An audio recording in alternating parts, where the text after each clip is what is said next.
आज मैं जो आपको स्टोरी सुनाने वाला हूँ वो अरुण तिवारी की है, एक मजदूर का बेटा जो आईएएस ऑफिसर बना। अरुण तिवारी एक छोटी सी बस्ती का रहने वाले थे जहाँ बेसिक सुविधाएं भी नहीं थी। उनके पिताजी एक मजदूर थे और घर का गुजारा मुश्किल से होता था। अरुण के घर की फाइनेंशियल हालत इतनी खराब थी कि कई बार 2 वक्त का खाना भी मुश्किल से मिलता था। लेकिन अरुण के सपने भी बड़े थे। उन्होंने छोटी सी उम्र में ही सोच लिया था कि उन्होंने कुछ बड़ा करना है।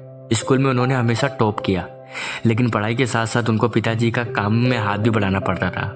दिन में स्कूल और शाम को मजदूरी, ये उनका रूटीन था। 12वीं पास करने के बाद अरुण के सामने सबसे बड़ा चैलेंज था कॉलेज की फीस। उनके पास इतने पैसे नहीं थे कि एडमिशन ले सके, लेकिन उन्होंने हिम्मत नहीं हारी। अपने गांव के एक टीचर को मदद से उन्होंने स्कॉलरशिप के लिए अप्लाई किया और सिलेक्ट हो गए। कॉलेज के दिनों में उन्होंने यूपीएससी के बारे में सुना और डिसाइड किया वो आईएएस ऑफिसर बनेंगे।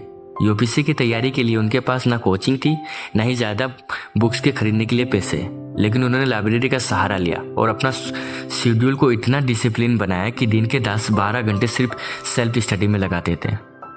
तैयारी के दौरान अरुण को कई बार लोगों की बातें सुननी पड़ती थी कि ये तो एक मजदूर का बेटा है, आईएएस बनेगा, इनसे कुछ होगा नहीं, ये मजदूर के मजदूर रह जाएंगे, ये तो सोच भी नहीं सकता। लेकिन अरुण में इन बातों को अपने मोटिवेशन बनाया। उन्होंने पहले अटेम्प्ट फेल का सामना करना पड़ा, लेकिन वो रुके नहीं। सेकेंड अटेम्प्ट उनका प्रीलिम्स क्लियर हुआ, लेकिन मेंस में फेल हो गए। हर बार उन्होंने अपनी गलतियों से सीखा और ज़्यादा मेहनत करी। तीसरे अटेम्प्ट में अरुण ने यूपीएससी क्रैक कर लिया और आईएएस ऑफिसर बन गए।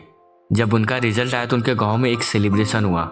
जो लोग पहले उनकी तारीफ नहीं करते थे, बुराई करते थे, वही आज उन लोगों का उनका एग्जाम्पल देने लगे। आज अरुण एक सक्सेसफुल आईएएस ऑफिसर है और उनका मिशन है कि गांव के हर बच्चों को इंस्पायर करना।